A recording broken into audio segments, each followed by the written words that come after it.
To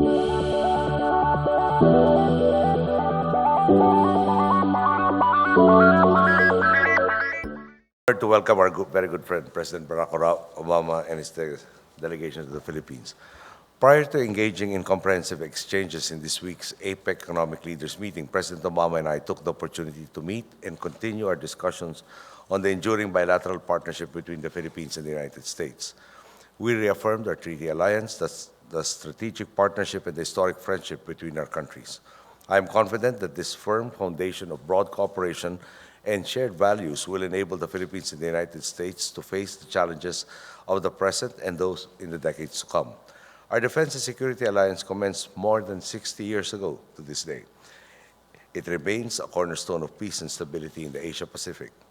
As a treaty ally of the United States, the Philippines receives security assistance from the U.S. government, particularly through the Foreign Military Financing Program. We recognize with the deepest appreciation the significant contribution to our efforts by the United States, contributions that help us ensure that we can ably respond to current security challenges, particularly in the area of maritime security and maritime domain awareness. The National Coast Watch Center, completed early this year, was constructed with significant assistance from the United States. This project was first discussed during my visit to Washington, D.C. in 2012, and our administration is very pleased to see it come to fruition this year. Today, President Obama and I discussed a number of avenues of cooperation.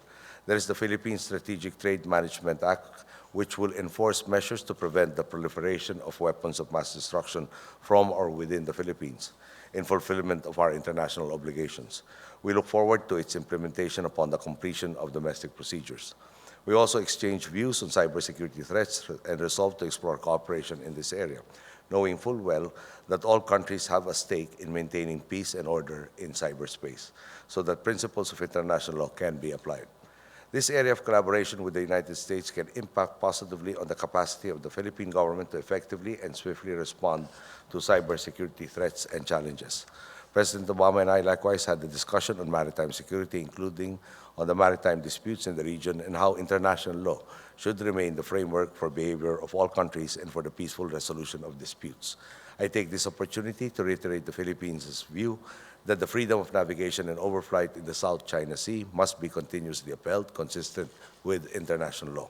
On the economic front, we welcome the continued strengthening of trade and investment relations between our countries. I conveyed the keen interest of the Philippines in the Trans-Pacific Partnership, and we hope that the United States, as one of our most important economic partners, can assist us in the process. The Philippines is also proud to announce that the first Millennium Challenge Corporation Compact is nearing completion, and the Philippines has been deemed eligible for a second MCC Compact. The Philippine and U.S. governments are working closely in the development of projects to be implemented under the second compact. We discussed climate change, and our two governments are looking forward to fruitful discussions at the COP21 in Paris, which will start later this month. As a country highly vulnerable to climate and disaster risks, the Philippines underscores the importance of all countries contributing to the global effort to address the problem of climate change for the benefit of future generations. Finally, President Obama and I reiterated the long-standing and multi-layered engagement between our two peoples, and we pledged to ensure that our two countries work together not only to strengthen defense cooperation and increase mutual prosperity, but also to foster more meaningful ties between our people. Thank you. Good day.